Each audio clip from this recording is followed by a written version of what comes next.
Today our focus is on the upper room.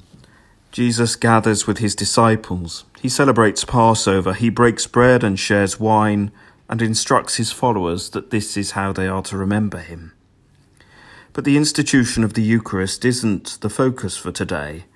Rather, St. John's Gospel contains two compelling moments.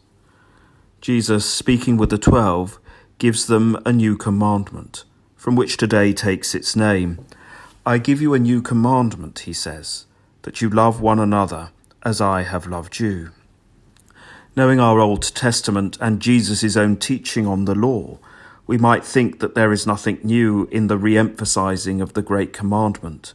You shall love the Lord your God with all your heart, with all your mind, with all your strength, and with all your soul, and your neighbour as yourself. But pay attention. What is new is not that we should love, but how we should love. Jesus speaks to his disciples. He speaks to us and says that we are to love one another just as he has loved. That's what's new.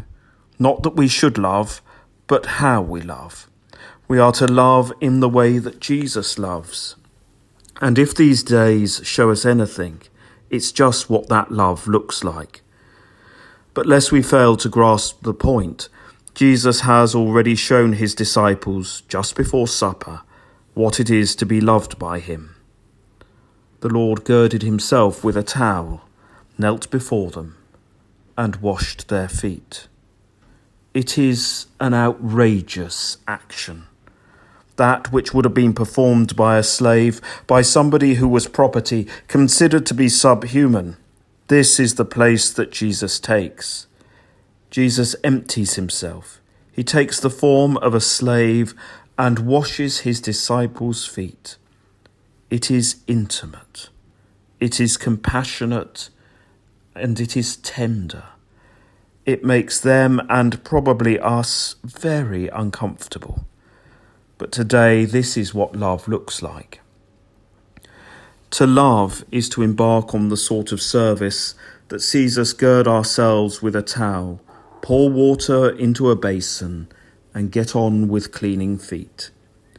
Christian leadership, ministry, and discipleship comes down to this. If we think ourselves too posh to wash the feet of another, then we haven't been paying attention.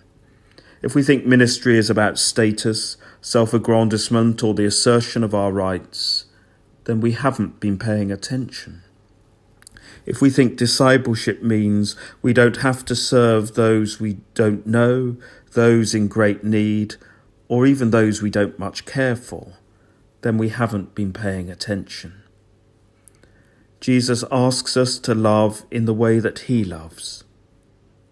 We are to gird ourselves with a towel, pour water into a basin, and wash feet. That is what leadership, ministry, and discipleship looks like.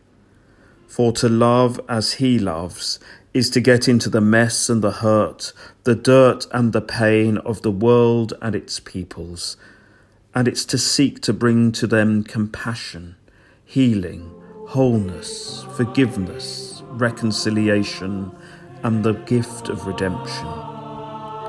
For where and when Christians serve in this way, then charity and love is found, and God himself is there.